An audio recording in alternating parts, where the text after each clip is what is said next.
Hey, friends, it's time to get back into American Miscellany. So I'm kind of excited about this one. Essay number 138 is called The Seen and the Unseen.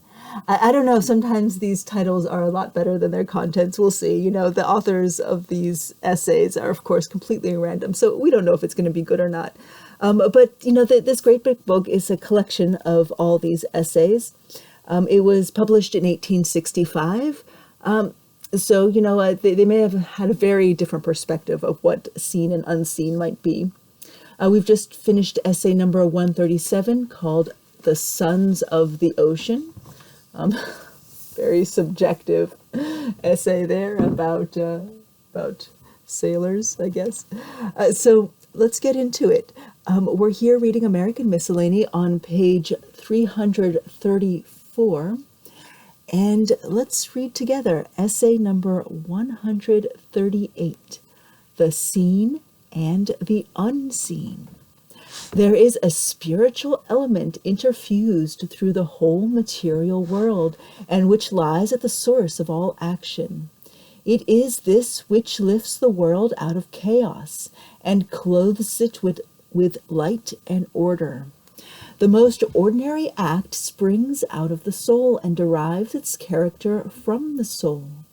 It seems trifling only because in spiritual origin it is forgotten. While on the surface of life all may be calm, it is startling to think what mysteries of passion and affections may be beneath. We need not go far. We will but open our eyes to see how the most ordinary acts of man are penetrated by a spiritual element, and where this is, nothing can be tame or commonplace. Nothing at first sight is more worldly and unspiritual than a commercial newspaper. It deals solely with the affairs of the day and with material interests. Yet when we come to consider them, its driest details are instinct with human hopes and fears and affections, and these illuminate what was dark and make the dead letter breathe with life. For example, in the paper of today, a middle-aged man seeks employment in a certain kind of business. The advertisement has, in substance, been the same for weeks. For a time, he sought some place which presupposed the possession of business habits and attainments. Then there was a change in the clothes of the advertisement, indicating that he would do anything by which he could render himself generally useful to any employer. And this morning there is another change.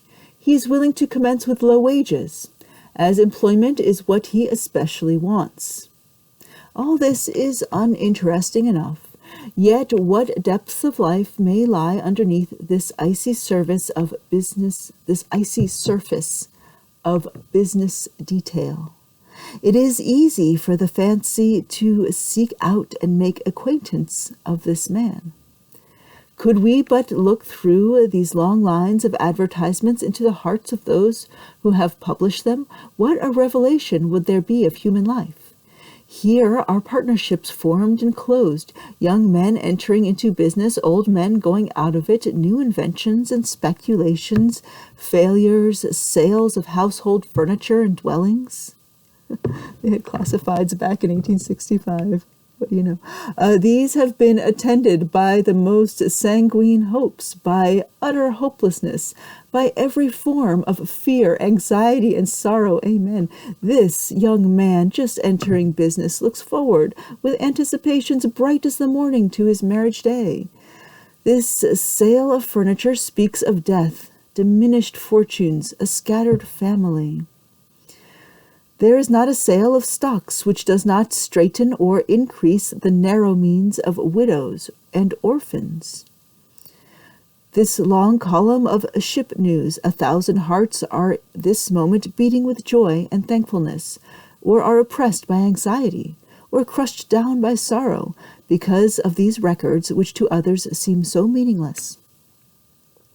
One reads here of his prosperity, another of his ruined fortunes, and the wrecked ship, whose crew was swept by the surge into the breakers and dashed on the rocks. How many in their solitary homes are mourning for those who sailed with bright hopes in that ship, but who shall never return?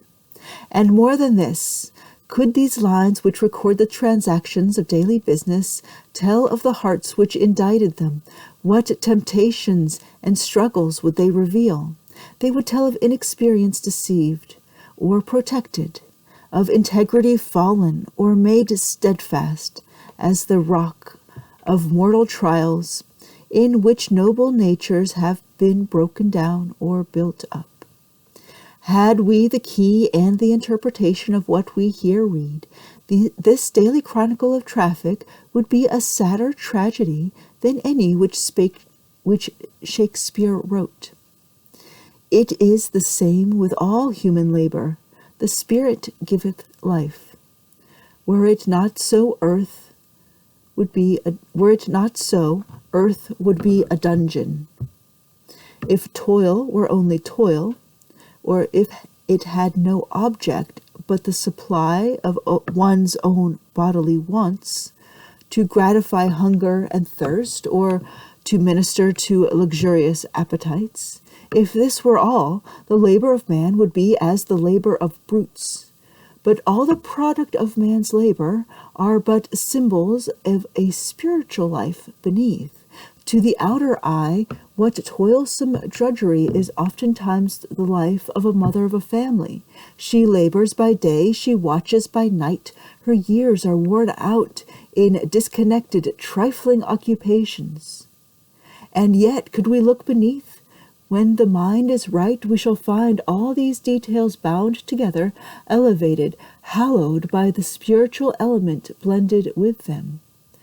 While with housewifely care she goes from room to room, under the labor of her hands grow up, as under the sunshine and dew, the affections and virtues of a happy home. Thus ever under the visible is the invisible. Through dead material forms circulate the currents of spiritual life. Deserts, rocks, and seas and shores are humanized by the presence of man and become alive with memories and affections. There is a life which appears, and under it, in every heart, is a life which does not appear, which is to the former as the depths of the sea to the waves, and the bubbles and the spray on its surface. There is not an obscure house among the mountains where the whole romance of life, from its dawn to its setting, through its brightness and through its gloom, is not lived through. The commonest events of the day are products of the same passions and affections which, in other spheres, decide the fate of kingdoms. Outwardly, the ongoings of ordinary life are like the movements of machinery, lifeless, mechanical, commonplace repetitions of the same trifling events. But they are neither lifeless, nor old, nor trifling. The passions and affections make them ever new and original, and the most important and the most unimportant acts of the day reach forward in their results into the shadows of eternity. Open but the eye, and we live in the midst of wonders. The enthusiastic and ardent pine for scenes of excitement. They fly to seek them in foreign lands. They bury themselves in pages of poetry and romance. The everyday world around them seems to be stale, flat, and unprofitable. But it is only in seeming. At our very doors transpire realities by whose side, were the veil taken away which hides them, the fictions of romance would grow pale. Around us, all the times, in light and in darkness, is going on the mighty mystery of life, and passing before us in shadow is the dread mystery of death.